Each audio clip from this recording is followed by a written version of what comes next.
And welcome back to Steeler Thoughts and Chief Feelings, episode 48, the Cole Christensen episode. I'm Real your high co-host. flying quality stuff. Yeah, we're not even, yeah, so we don't even have to describe who he is. Everyone knows. I'm your co-host, Chris. I'm the philosophy professor and the Steelers fan here. And I'm your other co-host, Ajay. I am your I'm not your psychiatrist. I'm the psychiatrist. I mean, it's possible that there's someone listening and I am actually your psychiatrist. Uh, I'm the psychiatrist and the Chiefs fan in this episode. Thanks to all of you who follow along on YouTube or wherever you download podcasts.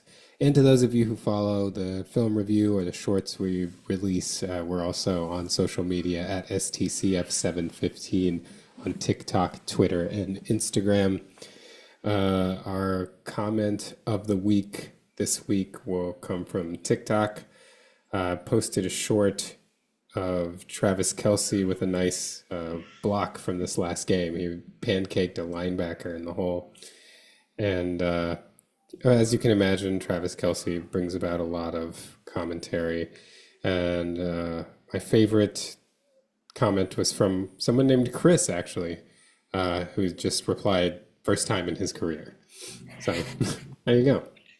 Comment of the week from Chris on TikTok, That might have been implying me. that the first time that Travis Kelce had a good block in his career. He gets a lot of crap for his blocking, which, I mean, on this podcast, I've brought it up, I feel like, multiple times. But I think both ways it's weird to me. One, that people try to pretend like it's so much more important for a tight end to block than it is. And along that lines, I think people highlight, like, they really give this definition of blocking, and they're like, as long as when you block, you prevent your defender from affecting the play, that's all you have to do. It doesn't have to be aesthetically beautiful or anything. Yeah. And then they also just pretend like he doesn't do that, which he does. I feel like he is more than adequate of a blocker for a tight end. I know that wasn't very well phrased, but so that's why I decided to post the short of him getting a pancake block. But Yeah. Yeah. Well, I don't know. I think people can, in different offenses, and especially like in more old school style offenses, I guess the tight end blocking is more important, more of a focal point. But I don't know that it's ever really been in Mahomes' career or in Kelsey's career like a huge focal point that the tight end has to block a lot. Is that right? no, it's not really. I mean, and they do at times, but it's certainly not a focal point that they need to be a dominating blocker. Like, there are going to be times where we ask you to slow down a defensive end for a second and a half or 2 seconds, or you come in and make a block on the backside and just don't get blown up. It's more stuff like that. Like, just stand in between your defender and the ball carrier and make sure they can't make a play on the ball. And Travis Kelce does that well. He also is a good downfield blocker, which is, I think, more of what we ask for from our receivers and tight ends.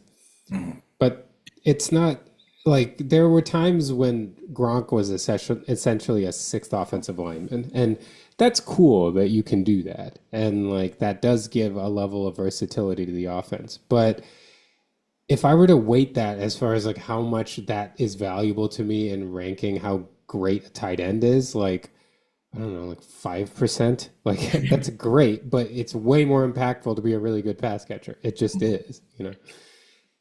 So yeah. Yeah. I don't know. I mean, it might depend on the offense, I feel like.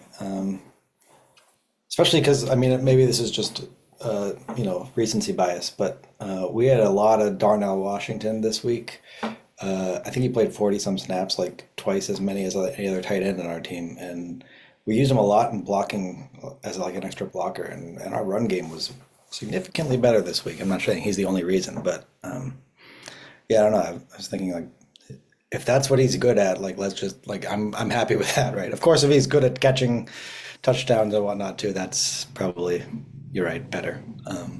Yeah, But I think that's the only point that I'm making is that I'm not saying there isn't value to a blocking tight end. It's just like if you gave 100 people the option of a really good receiving tight end that could get 1,400 yards and 10 touchdowns, or someone who is a really good inline blocker, you'd pick the receiver every single time. Like, Yeah, so like what are the tight ends that you like who are the best tight ends that you know about? They're all pass catching tight ends, yeah. right? And even like when Gronk was blocking really, really well and acting like a left tackle, the Patriots scored 13 points in the Super Bowl. You know what I mean? Like it's like they do really impactful, important things, and these are not all-time offenses that they do them on. Like every offense that has had a really good tight end and been a great offense, it's because the tight end caught passes, not because they were a great blocker. And Gronk was like a cheat code catching passes too. Yeah, So yeah. And I will hear that argument. Like, if people want to argue about Gronk because of his receiving, like, yes, he was devastating as a receiver. But the blocking part of it is like, that's a very small part to me. Now, if Travis Kelce was an absolute zero as a blocker, then maybe there's a little more. But it's like you have a dominating blocker versus one who adequately does the job. Like the delta there for me, because blocking is such a small portion of how I would grade a tight end, like the delta there just doesn't matter. yep, I agree. I agree. Um, we have two fairly fun games to talk about this week. Oh, yeah. I think it's getting better. Um, Last week was moderately fun, but neither of us was like totally thrilled. Although you did say it could be a turning point for the Chiefs, and based on this week, it seems like it was. So, so yeah, we both have wins to talk about. Do we want to still go chronological here? Yeah, let's do it. I'm ready. I was very psyched about the Steelers game, so I came in with a lot to ask you this week. First of all, I have to ask you: was there any added pressure going into this game, knowing that it was my favorite stat that got bandied about the fact that the Vikings were 4-0 overseas? And one of those was against us, I think, in like 2013. Oh, I didn't know that.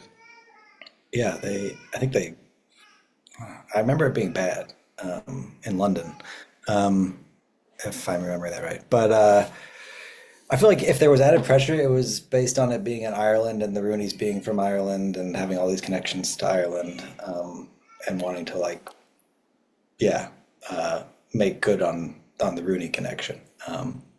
Um, but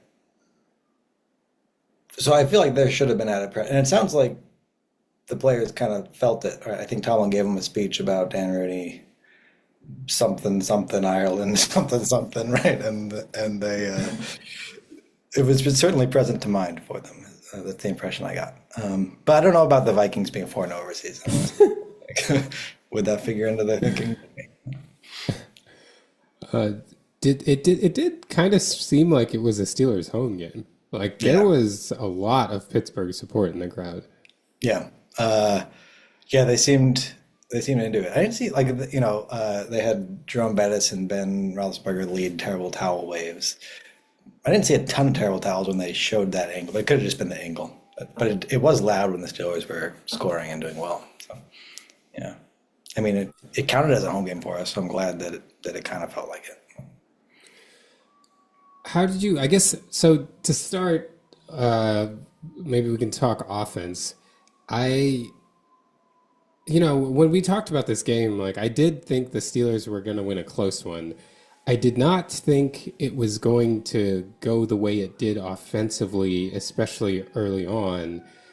What did you make of the Steelers' offensive performance, and why was Brian Flores like? Why was he not able to neutralize the Steelers in the way that he had, for example, to the Bengals the week before? Yeah, that's that's a good question. You were right about this one, at least more right than I was about this one.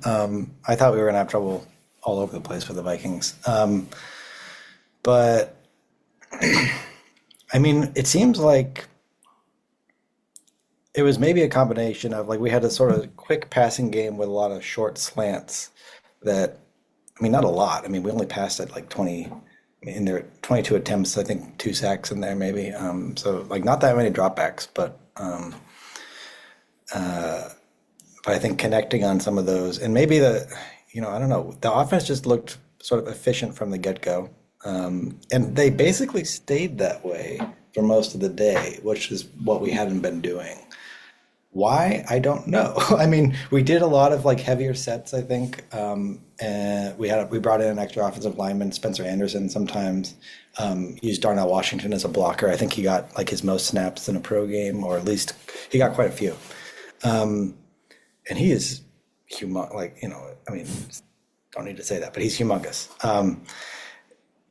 So I thought like the running game was on schedule for once. And it's funny because like I had just been commenting on how we need to feature Jalen Warren more. In the first game he's out, the running game has his best game of the year. I do want to say though, I think maybe like there's two things going on there. One is the offensive line like finally seemed like they were creating room for the running backs. Because even Caleb Johnson had like a 9 yard carry in there. And then I think like Gainwell ran pretty well. I mean, there's times there where he reminded me of Le'Veon Bell with his kind of like hesitation and skipping in the backfield and then quick burst. There were a couple plays there where you could have like with hide the number and that looks like Le'Veon Bell running. So I mean, I think he's shorter than Le'Veon was, but he looked like actually good, and I could see why we're giving him like a featured role in the offense. I still think Jalen Warren is like the better back. I would like to see what Jalen Warren could do if the line is blocking this well, because I don't think he's had that opportunity this year.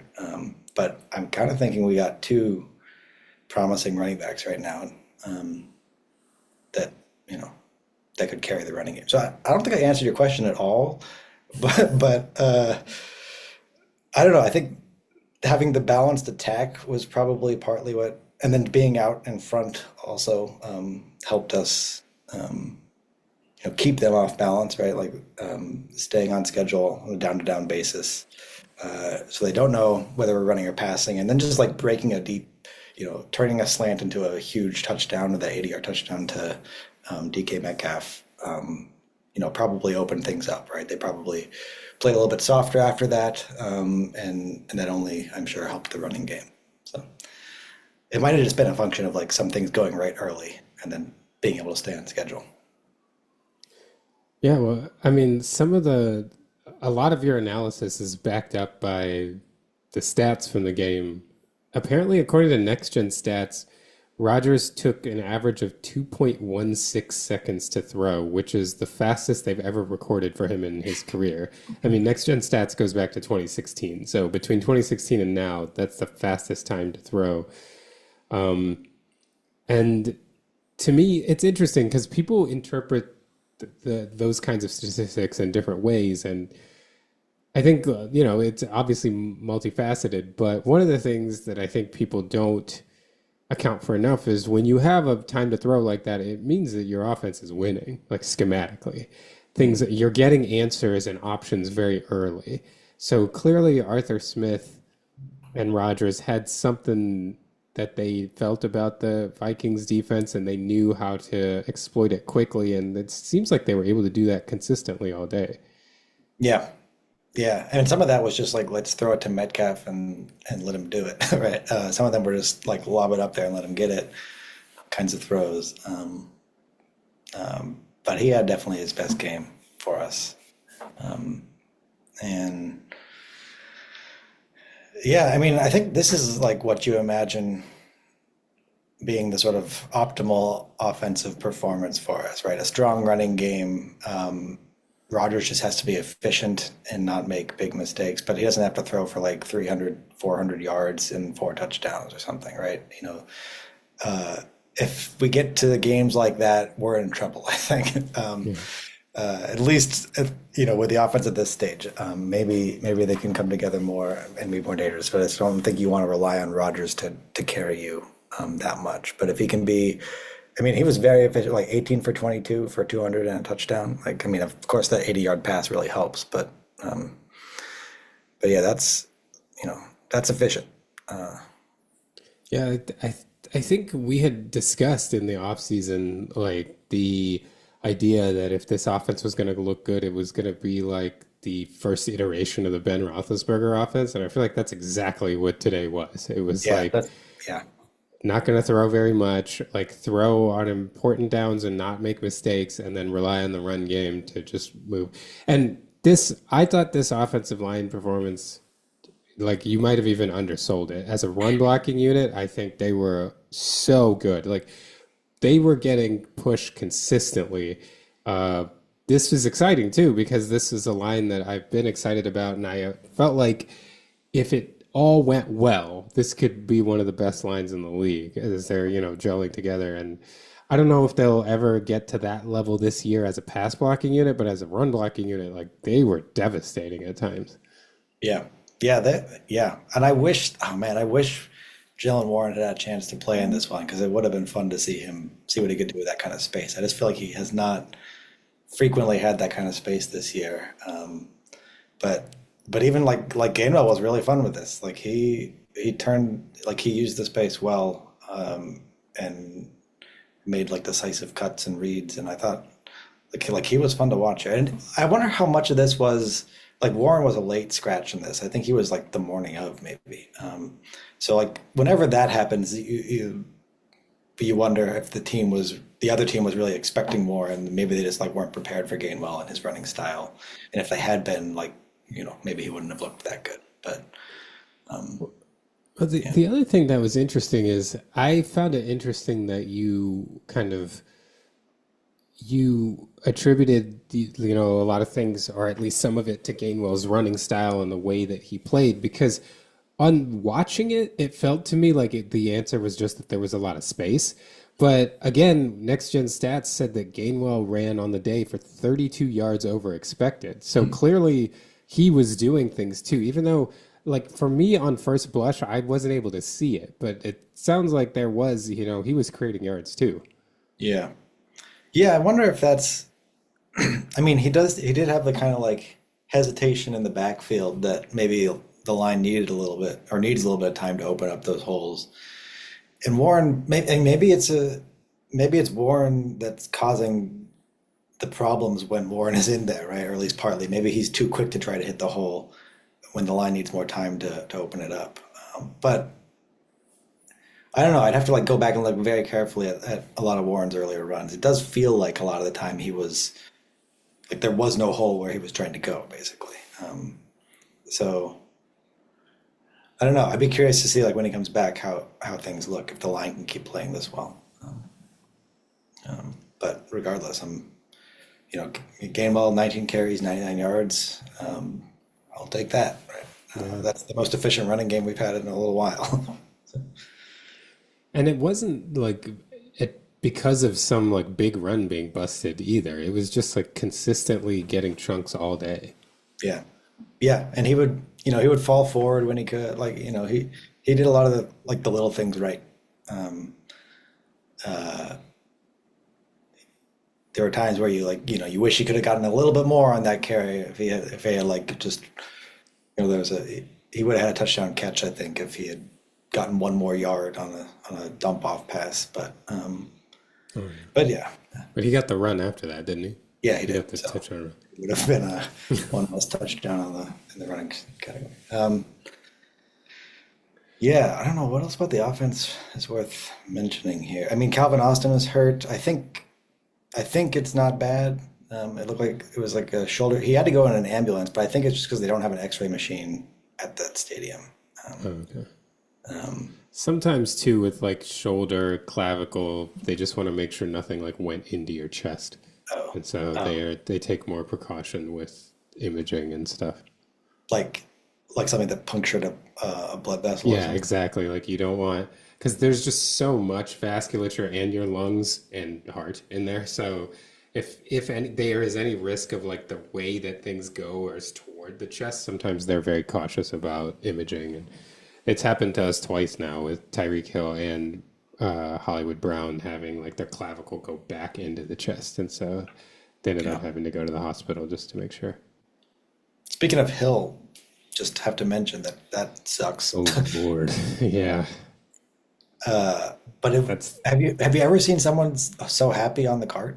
Like I have never no, seen no. that. I mean, to the point that Mike McDaniel even was like, his attitude was a big reason why we finished that game out strong. Like everyone was, yeah, I mean, yeah, I've never seen anything like that. Yeah. But also, like, especially considering this is the kind of knee injury that like limits people athletically, Mhm. unfortunately. It's like dislocation, multiple ligament tears, and you're worried about vasculature, you're worried about nerve damage. I haven't been following it today, whether they have any updates, but oh, those are the kind of scary ones where you're like, is he going to be the same guy after that? Yeah, especially for a guy whose shiftiness and speed is his, defining characteristic. So yeah, that definitely sucks. Yeah. Uh, If we wanted to hit anything else with the offense, I did want to ask you about what did you think about the couple fourth down decisions toward the end of the game, starting with the go decision. It was with 4:14 to go, up 10, fourth and goal at the 3 yard line. And they did a left sided run to gain, well, it looked like they gained about 2 yards. What did you think of the moment? And now reflecting on it, what do you think about that go for it decision? I mean, I do think it was the right decision to go for it. I don't really love the call, but I don't know if that's just because of hindsight bias here. I mean, we had been running it pretty effectively, so there was reason to think that would work. But generally, like going for it there, I think I'm on board with because even if you don't get it, you're leaving them with like a 90. I mean, that ended up being like a 99-yard field to drive down, and you don't expect them to get 81 yards in one chunk, as happened. But yeah, so I think I'm good with the decision to go for it. I don't know what the stats say there. They probably say go for it. Is that right? Do you know? I haven't checked, but I'd be really surprised if they didn't. Yeah, yeah. I would go for it there. And then it just, okay, well, you made the right call. It didn't work out. It seemed like the players had to convince Tomlin to go for it there, which was like Well, a he's not little. really a go for it kind of guy. So, Yeah, but he always says he doesn't like to live in our fears, right? And I feel like that's exactly what you would do if you're not going for it. You'd be living in your fears there. But yeah. yeah, I I agree on the go, partially because I have become an increasing believer in the idea that like I would rather have like a field goal deficit than or a field be up a field goal than be up like 4-6. Because so the fact that you're up 10 and if you kick a field goal you're up 13, so you're expecting they need two drives anyway. I'd rather have it they need a touchdown and a field goal than a touchdown and another touchdown that would give them the lead, you yeah, know. yeah, Because I do think there is something to how conservative these NFL coaches are. If they're down a field goal, they kind of play for the field goal. right. But if they're down six, they're playing for the touchdown, and if they get it, they're going to beat you. And So, they have 4 downs to do it, right? Instead of right. three. Yeah, So from that standpoint, I actually do, just from the kind of game theory part of it, I agree with going for it too. I feel like I'm like even more critical of the play call though, because like to me, when you're running the ball there, you're essentially being like, okay, if we don't get this, they have like an extra yard or two to go, you know, instead of like throwing an incomplete pass. It's like I just it's really hard on the goal line to call a just not trick any kind of misdirection run play and get like 3 yards when a team is like lined up jumbo. I don't know that I like that. Like if it's within a yard, maybe within 2 yards, okay. But I feel like just give it to Aaron Rodgers. You're see what you know. He has been a great red zone passer in his career. yeah, Make sure he doesn't do anything dumb, and that's he had been able to do that because I do think one underrated part of playing the Vikings with their crazy frenetic defense is just don't do anything really stupid. I think that's the biggest value that he provided in the like quick game and stuff. He didn't do anything remotely stupid. yeah. Maybe you could say the fumble that was recovered by Broderick Jones. That That was was it. such a funny one. Yeah, yeah. But I do wonder, like on that point, whether that was part of the reasoning for the quick game here, right? It's like, if you can diagnose pre-snap what you want to do and quickly do it, then you don't get a chance to get confused by their chaos. And that might have been part of the reasoning for him getting the ball out so quickly, right? But yeah, we should mention that scramble fumble. It's not really at all clear how that ball came out, but it just like shot out, and then Broderick Jones got it and kind of like laid the shoulder on someone trying to tackle him. I appreciated that. Yeah, I don't know. Rodgers scrambling for a first down is not really what you want to see as a Steelers fan, right? I mean, it's better than not scrambling for a first down, I guess, but or scrambling for not a I first. I mean, he moved more quickly than I expected when he made the decision to take off. I was like, oh, that's a long way, and it was like, oh, he covered that fairly easily, actually. Okay. Yeah, yeah, he's more mobile than you would expect at 40. Is he still 41? He's 41 or 42. He's more mobile than you would expect. More lithe, maybe is the word for it. I don't know, but certainly Ben at that, Ben when he was like 39 would not, he was not moving, right? Oh, yeah, yeah, that's true. Not even a little. Yeah. Uh, what did you think about the second go for it decision, or not to go this time, when you were up three with like 110 or so to go, fourth and one ish, and decided to punt it back to the Vikings? Yeah. Um, what did I think of that at the time? Um,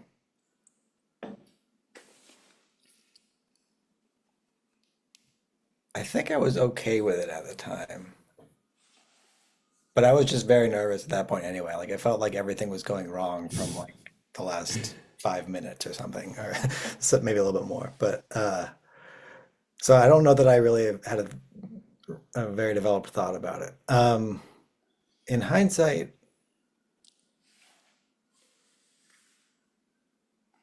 I'm not sure what I think about that. It, I think, I mean, like zooming out enough, like our defense was really short-handed at that point in the game.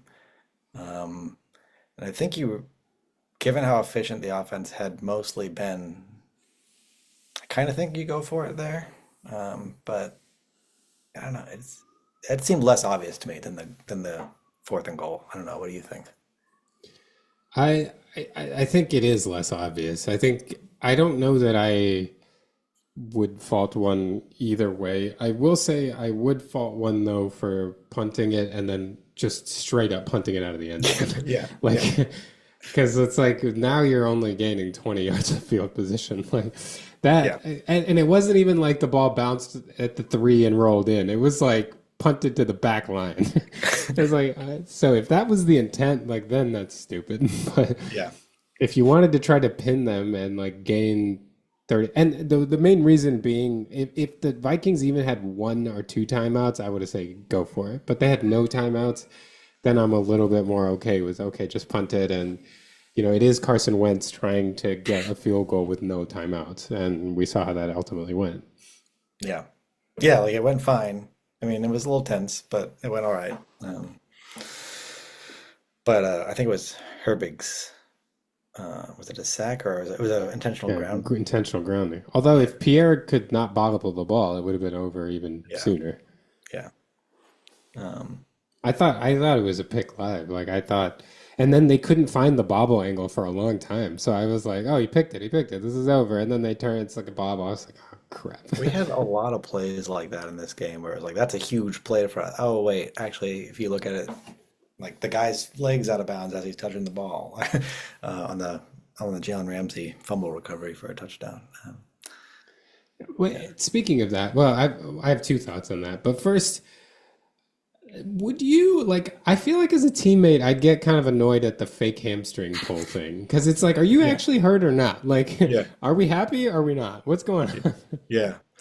Yeah, I was annoyed by that as a fan. I was like, oh, Ramsey's hamstring. And then it did get hurt later. So it was like kind of karma, I think. Like, it's like, stop faking a hamstring injury, making everyone worried.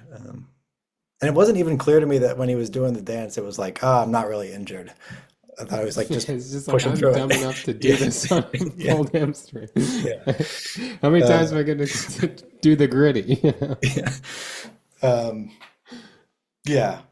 I wasn't a fan of that either, but you know, I guess that's what I wanted to do. Well, and Um, the other thing about that play was when I saw the replay of the fumbling force, I immediately wrote down I just feel like the Steelers are at this point where I have to say you've got like elite fumble forcing technique. Like the ways that the ball has been punched out, it's like it's gotta be so tough for an offensive player. Like he was like coming over on the tackle and manages to just pop the ball out. Like you're just I would never expect that as a ball carrier. That the technique I feel like is really good on some of I these don't know if I forced remember. fumbles. Was it the tackler was like over him and it punched it Yeah, out? yeah. Yeah, yeah, yeah. You don't expect that. I mean, you maybe expect a hand coming from somewhere else, but not like over your shoulder. Over your shoulder, over the top, yeah. Yeah. Um, whatever that, yeah, whatever we're doing there seems like it's working. I hope that the defense practiced that against the offense because I like that is a constant concern for me with especially like people like Gainwell who don't touch the ball as much as, you know, they haven't as many carries or touches in their career, you know, they can be sometimes more loose with it. So I don't know. But yeah, I guess we should talk about the defense a bit more. What did Uh, you, yeah, how did you feel? So I'll preface the conversation or kind of get it started with that. I feel like this is one of those defensive performances that's going to be really underrated because it was perfectly fine until the very end of the game. And like the first touchdown drive was just prevent defense, and then Jalen Ramsey like lost a running back in the back of the end zone. The second one, not as good. Like that was a clear miscommunication. But this was a game that was like a good defensive game. It just then ended up looking worse than it was at the end. yeah, I mean it was like very good for three and a half almost quarters, I guess. Like the pressure. I mean, to be fair, like the Vikings had a lot of offensive line injuries, I think. Yeah. So we dominated that line of scrimmage, and we should have. If we hadn't, that would have been concerning, I guess. But yeah, Keanu Benton had his best game, I think 1.5 sacks and Oh yeah, there multiple was one. pressures. It was like a combination with like Watt and Benton. I just felt bad for Wentz. Like Yeah, Benton yeah, looked like he hit him so hard. yeah. I don't think of Benton as a dominant force like that, but this was a nice game for him. Been waiting for him to develop like that. And uh, yeah, I mean, Deshaun Elliott was back. He got a pick. He almost had a pick on the last play too, but I think just batted it down. So it was good to get him back. I think the secondary definitely benefited from having him back there. Um, Overall, yeah, I mean, you got to be pretty happy with it for three and a half quarters, and then you know, I don't know, you blame that on maybe the injuries. Like our secondary was really banged up by the end of this game. I don't think anyone is like going to be out for an extended period. Maybe Ramsey with the hamstring. We'll see how bad that is. But he was like in and out of the game in the second half. Um, so I don't. I It feel doesn't like seem like it could be that bad. yeah, like my conception of it is you just like taking the eye off the ball a little bit. Like the first, like I said, the first touchdown drive, I don't really have a problem with it. Like the whole point from the defense was just to get the Vikings to chew clock. Like they didn't. It was 24-6 at that point. They were okay with giving up a touchdown. That drive you completely write off, in my opinion, except how easy it was to on the scoring play itself. Like Ramsey just losing the running, like that was just a mistake. And then the other touchdown was just a miscommunication, like mental error. It did So like look I like, don't, yeah, yeah, like both guys went to the underneath route and nobody took the deep. Like so I don't know that it reflects that much to me on the actual defense. I feel like to me in my head this was more like a 24-6, 24-13 kind of defense performance. yeah. And I got to give Peyton Wilson just a nod here Hmm. because that's he's like way behind. Who caught that long pass? Was it Uh, Jefferson or I think it was or Addison, Addison? Jordan Yeah, it was Addison. Yeah. Addison. Yeah.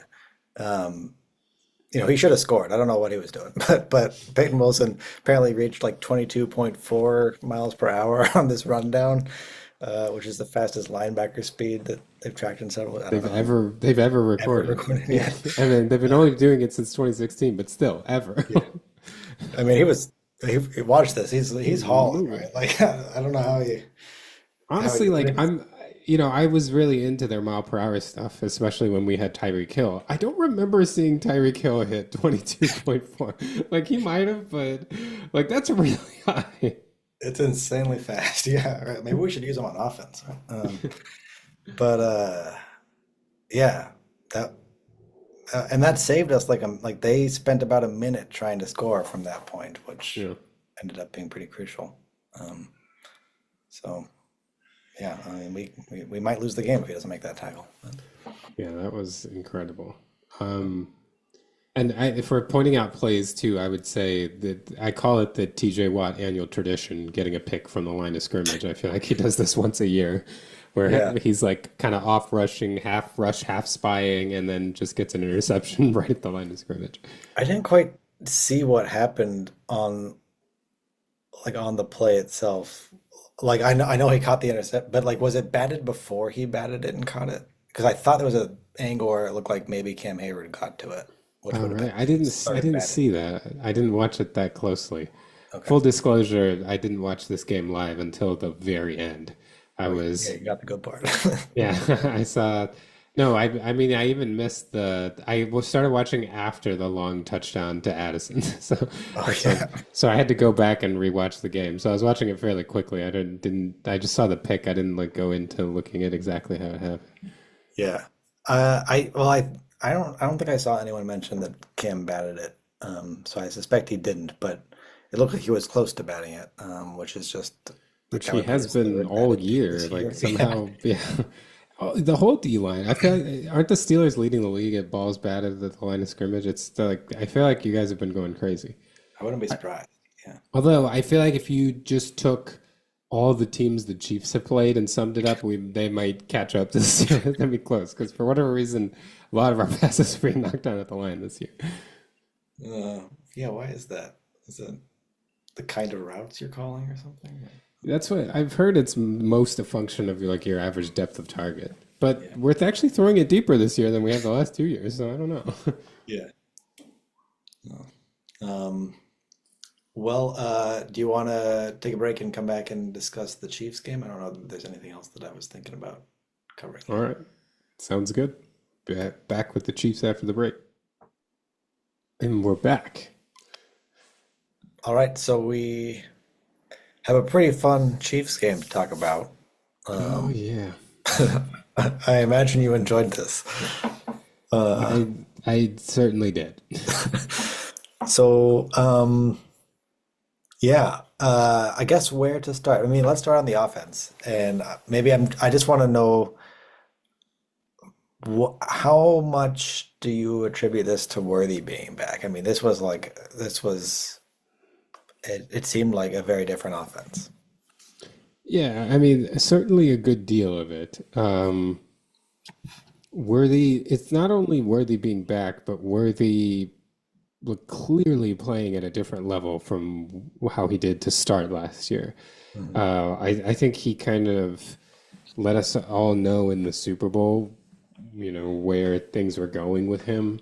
And I did a film review to that effect, but I think in general it was largely ignored because the Chiefs were blown out. So even though people forget that a lot of Worthy's big plays came before the Eagles brought in backups. His last touchdown was against backups, but and he ended up with a huge day. It was something 180 yards. I don't remember now, but uh, and it wasn't that like Worthy dominated the Eagles. It was just that he has a skill set that and is putting things together in a way that could be very dangerous. And I think even in his like limited play in this game, we started to see he's just better at these things than he was to start last year. And the impact of Worthy was not just through the big play. We had three real chunk plays from Worthy, but we also just had by the second half, the Ravens were really playing shell coverage. A lot of things were open up underneath. The run game was a lot easier. We were running against six-man boxes and getting some 12-yard gain on first down, 11-yard gain, another run. So there was a big impact felt all around from Worthy, and that was certainly a major plus. Yeah, I mean, is this right? It seems like right, him being on the field just makes him have to play sort of more cautious, looser coverage, but also like the offensive line has just been so good in pass protection, right? Especially this. Like I don't was Mahomes sacked? I don't like maybe there was one sack. I Um, think there was one sack with on the drive where we missed a field goal. I oh yeah. think we were sacked on that drive, but no, that was going to be the second part of it for me. Absolutely, the offensive line looked really good. They have been good all year, but this was their best game. And in particular, Kingsley Suamataia, it's his first game in his career that he didn't allow pressure.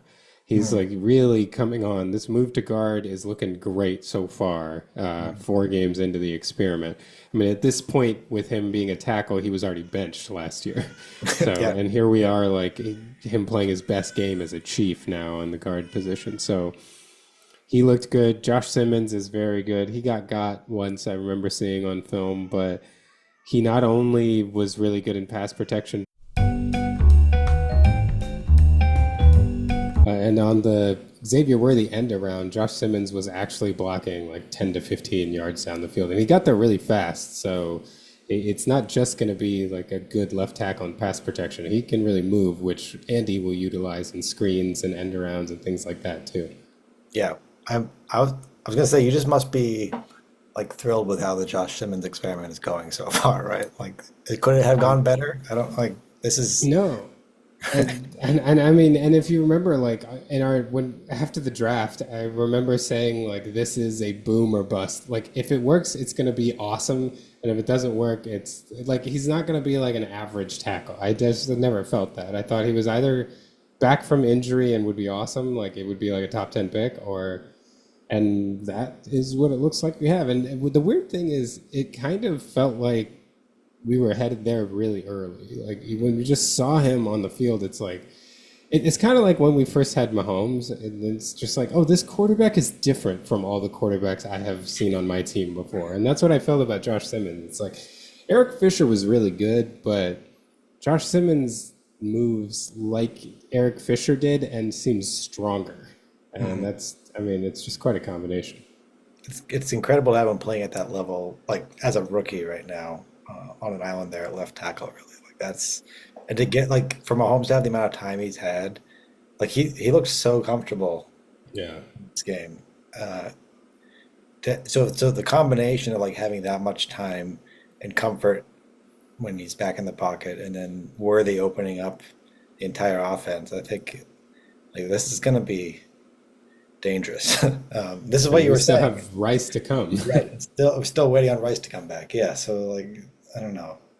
So people should be more worried than they are about the Chiefs right now. Yeah, and you know, I we should acknowledge the number of injuries that the Ravens had, and then continued to have through the game. Like they had a lot of people get hurt and not come back. Like I really feel for Ravens fans, and obviously there was a contribution, to that in this game. But even if the Ravens had not been so injured, I think this would have been the best Chiefs output in a couple years. I was like going back and looking. Last year, I don't think there was a single game that we played like this, except maybe the AFC Championship game, but certainly not outside of the playoffs. And then the year before, I would say the same thing, the divisional round. Unfortunately, Buffalo gets a lot of our offensive performances in the playoffs. Uh, and It then is way true. back to like the first half against the Chargers in week 7, which that Chargers game in 2023 is actually the last time Mahomes threw 4 touchdowns. So it's been almost 2 years. That's Uh, surprising. yeah, I mean, before 2023, he had had a 5 touchdown game every single season. So Yeah. the first 4 years of his career, he had had at least 1 5 touchdown game. So this was weird. I'm pretty sure he did in 19. I'm not sure. He missed games in 19, so maybe he didn't quite. Although he definitely got 4 against the Jaguars in week 1 and against the Raiders in week 2. So I don't know. Or maybe 3 the Jaguars, 4 against the Raiders. But I think he must have. Anyway, not important.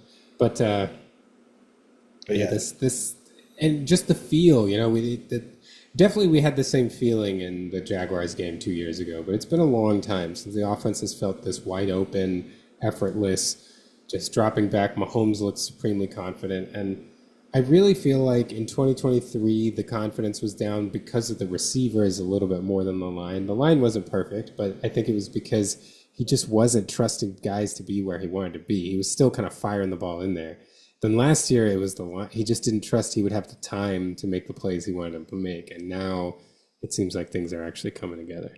Yeah, this looks like back to what it was when like where the reputation came from, right? Like being such a dangerous offense, being driven by Mahomes, but also him just being so comfortable being able to do basically whatever he wants, because he can make all the kind of every throw and he can make them from every angle. It's just, yeah, I feel like they're back, right? Like this is what Chiefs fans have been, I guess, waiting for again. But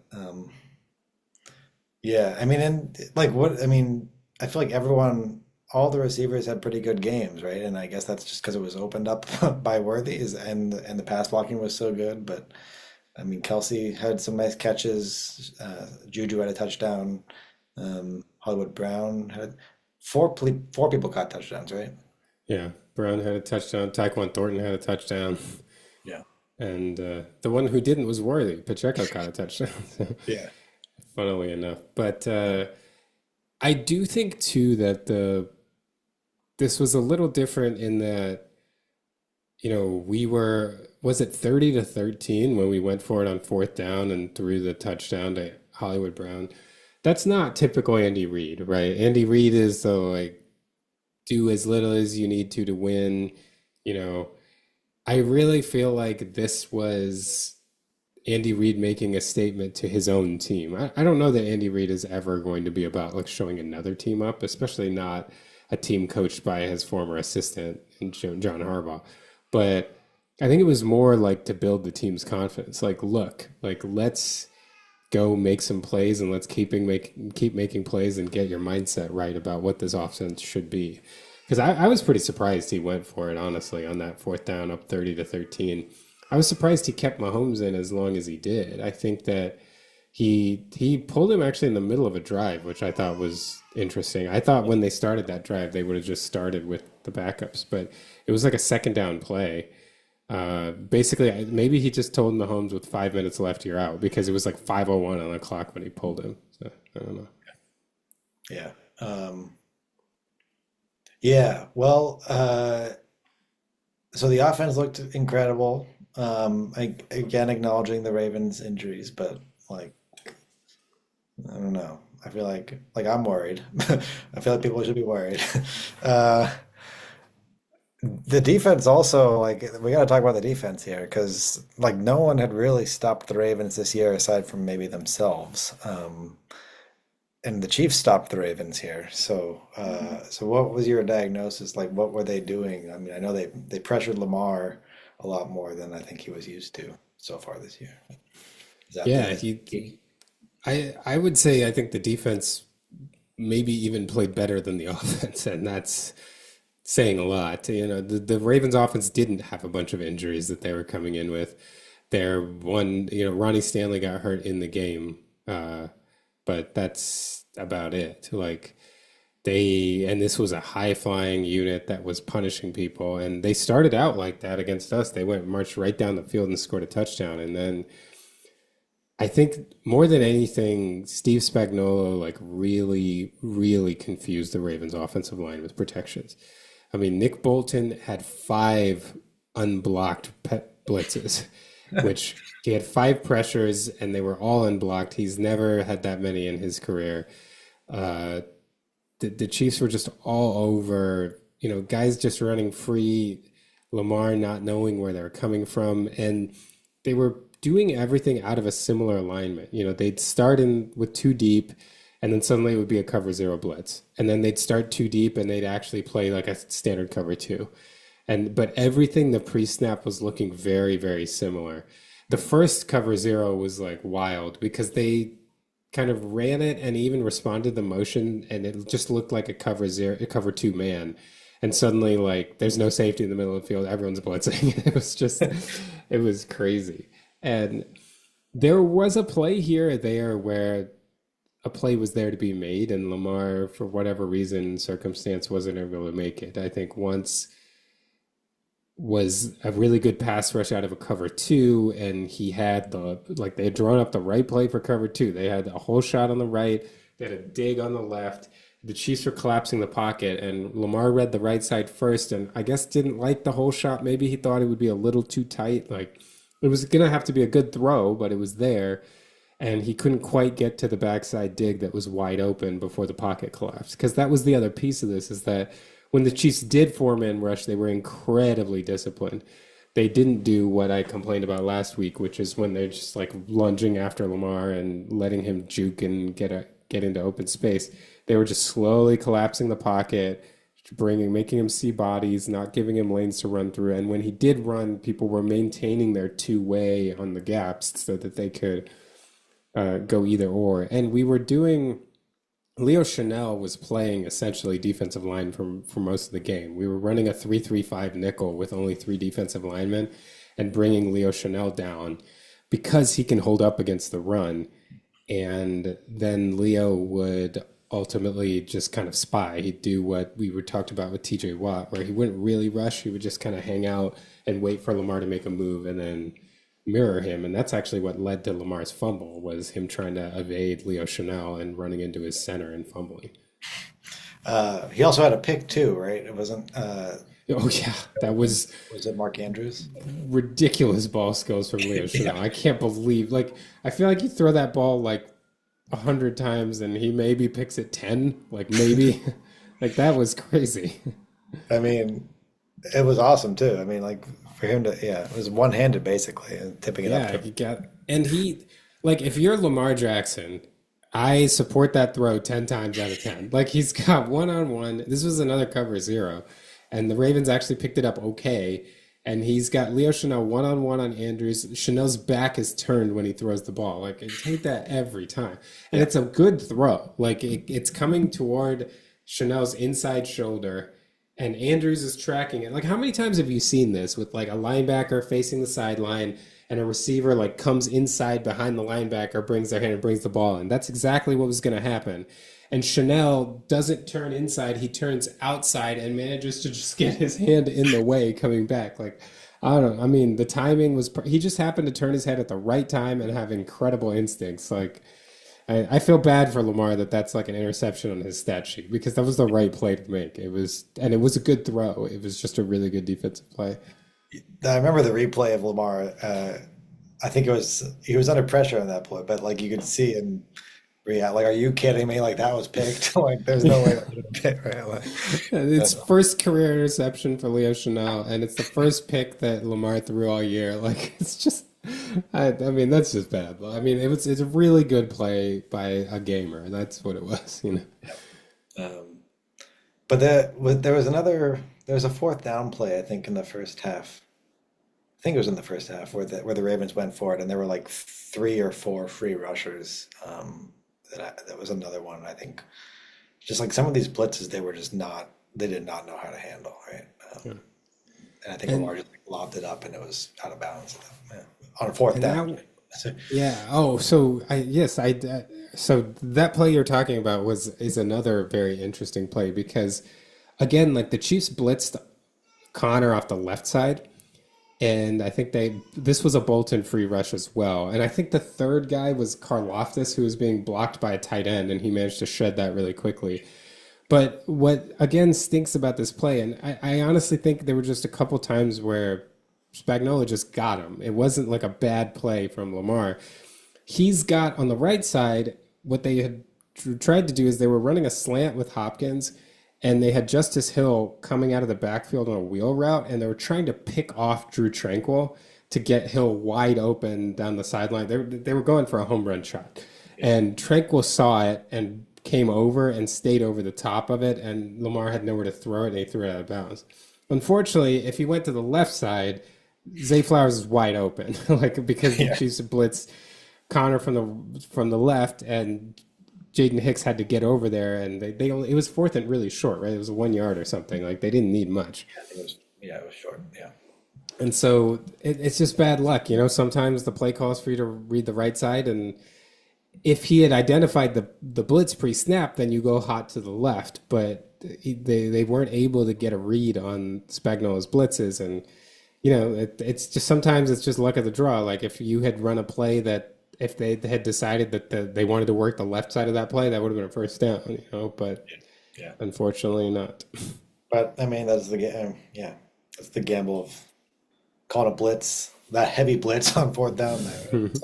Like it's either going to work really well or it's going to bite you, and it worked really well. Um, I wanted to ask about. Well, I mean, there's certainly more analysis we can do of the Chiefs' performance here, but Lamar's hamstring injury. What was your take on that? I don't know. I didn't, I mean, I do have a feeling that if the game were more competitive, he would have attempted to play through it. I don't doubt that he got hurt, Yeah, but I don't, I don't know. It was kind of hard. We like, don't know sitting from over here. I will like say though, hasn't Lamar had injuries like this in the past that have kind of like you don't see him looking that injured, but he's hurt and he misses time? I think that's right.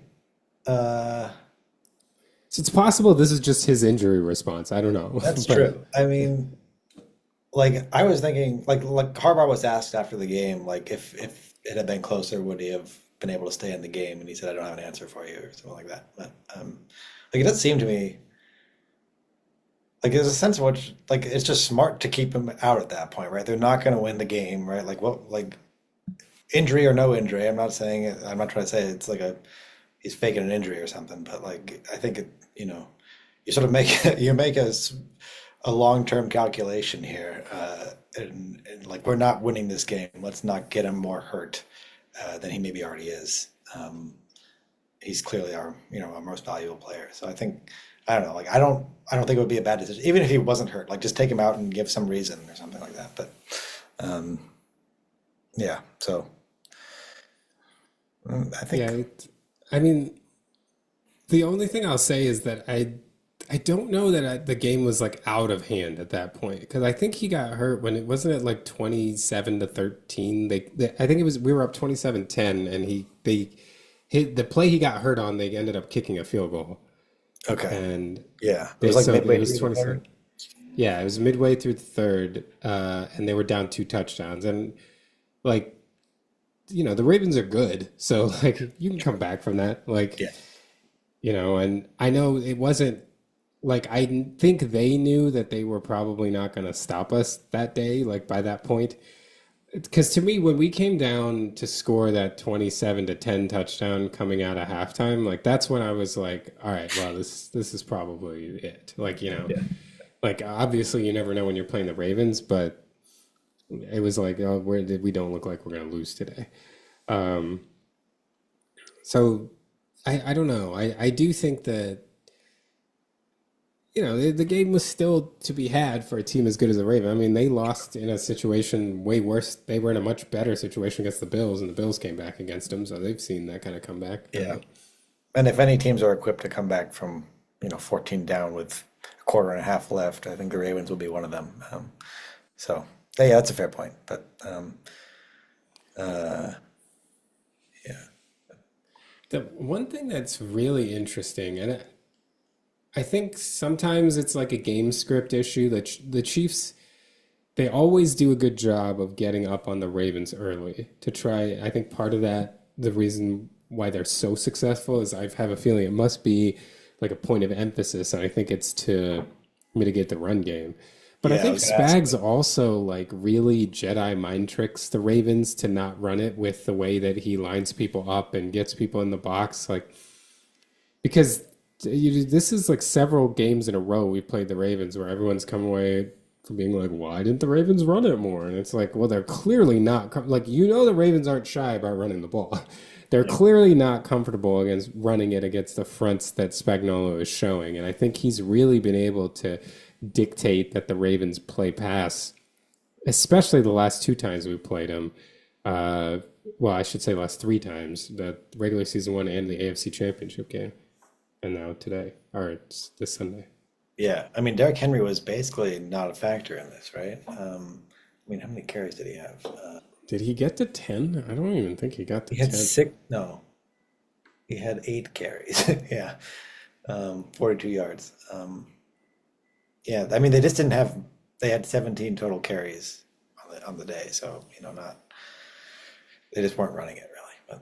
But And aside the from that Chiefs big one, do now have a fairly effective base defense. That's something that it used to be team's goal to get the Chiefs into base because our linebacking core was a weakness of the team. But now Tranquil, Chanel, Bolton, like we feel pretty good having those guys in. It's not such an advantage anymore. And again, it's a huge boon for us to be able to play nickel and get Chanel in there as the third linebacker because he can play the run and he can apparently intercept Lamar Jackson as well. with one hand, So, yeah, so yeah. like that is he's a little bit, he's not ever going to be like an all worldly linebacker that can do everything all the time. He is, in my opinion, he's just a very, very, very good specialist. Like he's very good at a couple things, and it can completely unlock your defense if you have a good defense. And I think that's what you don't want him playing coverage all the time, but he can do it. You don't want him, you know, running sideline to sideline ever. Like if you put him in places where he can be exploited by the defense, he will certainly be exploited. But if you can kind of control his role and make sure you utilize him in ways that he's good at, man, he can be such a boon to your defense. Um, Speaking of getting you into base defense, I mean, on the Ravens' first drive, they basically had four wide almost the whole way down, I thought. But I'm now trying to remember, like that stood out to me right away, and I thought that was going to be their strategy, but I don't remember if they really kept trying to do that or not. It seemed like whatever They they were did, it stopped working. Right. Yeah, they were in, I mean, they were three wide a lot. They did not play heavy much, if at all, in this game, especially not on all the critical plays. Like when the Chiefs were making a big play, we were usually in nickel. Uh, they were, they did not seem to want to get us into base, which I can understand. Like maybe they thought they could pick on the Chiefs in the slot, but Spagnuolo also did a little bit of a tendency break that started against the Giants in that he has recently gone three safeties in the nickel. The extra person he brings in is a safety. He was not doing that as much. He was bringing in Noel Williams as a third corner. And what that was doing was that was moving Trent McDuffie into the slot. So we had a lot more slot reps from Trent McDuffie in this one than we had before. We're not and Shamar Connor played in the slot too. It's not that they did bring Jaden Hicks sometimes because basically what they're doing is they've got Connor and Cook as the starting safeties and they'll bring in Hicks for the nickel. But now they're bringing in Noel Williams not infrequently either. It seemed like more of a 50-50 split this time when we were at nickel. So that is interesting to look at too because we're suddenly not nearly as vulnerable in the slot and Williams is holding up on the outside. We already know Watson will. So to me, that's a stronger coverage pairing, or trio, I should say, with the three of them. Everybody's kind of locking down their area. Yeah, yeah, um, yeah. Well, what else should we hit on from this game? I mean, I feel like we. Yeah, that was pretty much the only thing I'll just say. This is not really a critique of the game. It's just something that I feel like doesn't get talked about enough, and it was annoying to me enough early in the game that I wanted to bring it up, even though it ended up being completely inconsequential. But in the first quarter, the Chiefs had a 2nd and 5 play where Pacheco got the first down, but they were given a really bad spot, and they ended up in 3rd and 1. I guess this wasn't the first quarter. Maybe it was the second quarter. Uh, they were in 3rd and 1, and it was a clearly bad spot. Like it should have been given as a first down, and Andy Reid challenged it, and they won the challenge. And actually, the play after that, I think, is the play that Travis Kelce had the pancake block. But I actually don't agree with challenging in that situation, and I wanted to discuss that just as a like football strategic thing for those people that think about this at this level. Uh, to me, the value of getting 1 yard in field position isn't worth blowing your challenge because you only have two challenges in the game, and if you happen to get the next one wrong, then you're done with challenges for the game. You know you're not going to get this one wrong, so you're not really risking your timeout. But in case this was a dubious challenge, like you never know. Like sometimes the officials will say it's inconclusive or something, and they don't overturn it for you. So you're risking a timeout as well. And like the positive gain, the potential is 1 yard. And it makes the next challenge really crucial, right? Yeah, it makes your next one. And I understand like moving the change is a big deal. You know, 3rd and 1 is different, very different from 1st and 10. But I think that is not as clear, especially early in a game. You know, we're not talking about you're trying to get a first down in the fourth quarter down 2 or something, or down, this was early in the game. I just I felt like Andy, I mean, he got praise from Nance and Romo for it. And I was like, I don't know. I'm not saying it was definitely a bad decision, but I think I would lean more toward not challenging there than challenging. Yeah. Yeah. Uh, yeah, I think I would agree. What's the upside is pretty limited at that point. And it does, and I guess like the point about the next challenge, like you have to get that right if you want to challenge again, right? And it could be that you find yourself wanting to challenge like two more plays in this game, and the second one you get wrong, and then you can't challenge the last one. Um, so yeah, I agree with that. Um, uh, And I think this would be entirely done away with, like the risk of this if the NFL did what I think they should do, which is that you're allowed two incorrect challenges in a game. Like that yeah, you don't you don't lose your challenge if you get it right. Like if the refs made a mistake, why are you losing a challenge? Like I feel like you should only be limited on your incorrect challenges. yeah. Well, yeah, right. Are you did this?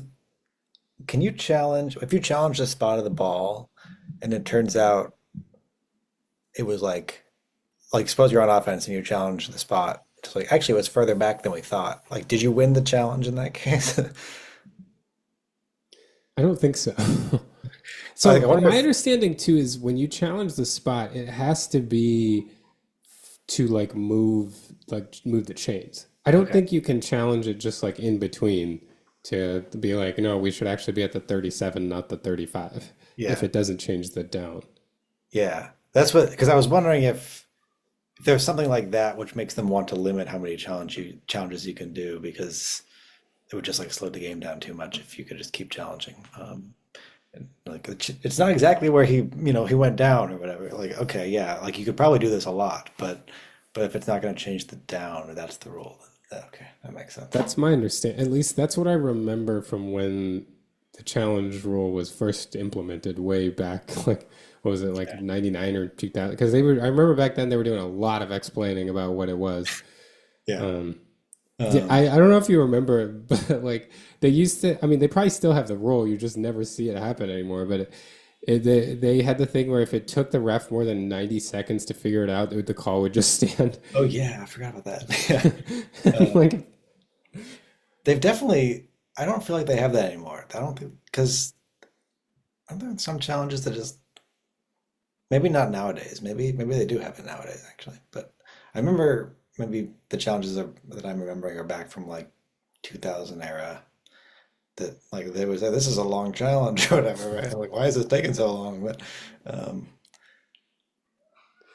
but well, and yeah, sometimes they do the thing where they know what the result of the challenge is, but now we have to figure out what the clock is supposed to yeah, be at, and they like do all that. Like, yeah. yeah. Um, uh, Speaking of like weird rule things, I know we have to wrap up in just a minute, but there was one play in um, I think it was the Jets game on yesterday where Justin. I wanted to ask your opinion on this. Like, uh, strictly speaking, I thought this would be a whole. So Justin Fields was getting sacked. He fumbles the ball and it like rolls away from him, and the whoever is sacking him is just like holding on to him, and he's like trying to scramble for the ball, but he's getting like quote unquote sacked still. Strictly speaking, at that point, is that a hold? Like, is he being held? I don't think so because I think when people are fumble the ball, they let you tackle them. Like It's you're like do allowed. whatever. Yeah. It's like Yeah, yeah. okay. Even like when a punt returner muffs a ball, like you see people just like take him out. Like Yeah, I guess that's now, right. Yeah. I think when the ball is live, the idea is that you can. Yeah, that's tough because I'll have to go back and read this in the rule book again because I do remember a section saying that like when the ball is live, essentially you can hold a player in the attempt to get if you are attempting to get the ball, essentially. Yeah. Uh, Yeah, but I don't think that's what was but like, this was not arguably it was not halfway. He was just tackling him, right? tackling.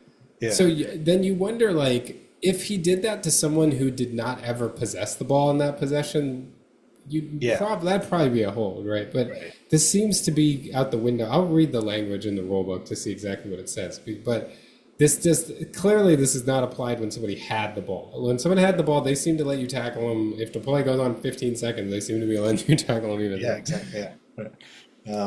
There'd be a place where like the rule as applied is different than the rule as written or something. Yeah, and I'm interested now. I'll have to look that up. Uh, But we should yeah. talk about, unless there's anything else from this one, we should talk about the Chiefs play the Jags next week. Is that right? Oh yeah. You guys have a bye, right? Yeah, we have a Yeah. bye. So no predictions necessary for me. Well, I mean, I'll predict the Chiefs game, but I was looking up the Jags and they're actually 3-1 this year. I don't like, are they good? They're good, but they're forcing a lot of turnovers, and that always makes me skeptical. I mean, sorry, I know the Steelers are too, No, but that's how we survive, right? Yeah. it's it's one of those things where then what happens when you have the game where you're not forcing turnovers? Like what's going to where your defense going to do? I mean, if you did that against the Vikings, I feel like you probably still would have been okay, except for the last 5 minutes of the game. But I think that Patriots game would have gone differently. Oh yeah. Yeah. And I think that about the Jaguars. Like, I'm not overly concerned about this game. I do think they're a better defense than the Ravens were, even before their injuries. The Ravens have really struggled on defense all year. I don't know why, but they are. The Jaguars will be more of a test, so I think it'll be harder for people to be skeptical about the Chiefs' offense if we play well in this one. I'm not like the Jaguars' offense has not been good this year. They've been dropping a lot of passes, a lot of self-inflicted wounds, which again could be corrected for this game. But I don't know. I am riding high. I feel like things are looking good. I'm going to predict 31-20 Chiefs. I Okay. think we'll back-to-back 30-point games. It's going to feel like a new dawn, a new beginning. 2020 what one all over again or something.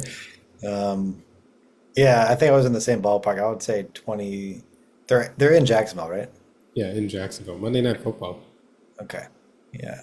I would say maybe 27-17. Like I can't. Just comfortable wins are so much fun. Oh my they gosh. are. What is not that fun is when you think it's comfortable and then in the last 5 minutes you get extremely stressed. Yeah, Uh, I was that's less fun. not having a great time there, but I but call I that guess the the Andy Reid experience. That's what a lot of things have been. Besides the Mahomes era, that's what it was. It will be up 10 or 14 with like 2 minutes to go in the third quarter, and suddenly like it's a tie game, and we're kicking a field goal to win. yeah. Yeah, I don't know that, but somehow, I don't know. Like Tomlin's teams are in one score games. I don't know. It's something ridiculous. He knows what he's doing in one score games. So whatever it Well, is, whatever it is. I'll just make a plea to the Chiefs, like please, because I'm working both Saturday and Sunday this weekend, so it would be nice to then work Monday and have my brief respite be a football game Monday night. It would be nice to have a nice, relaxing, fun performance. Yeah, Jay's gonna need a break. Let him like relax for this game, please. Yeah. Okay, cool. Well, anything else? No, I think that's it. Thanks to everybody for following along. The film reviews, most of it's up. The rest of it's coming up tonight. Uh, Again, thanks for watching, and until next time.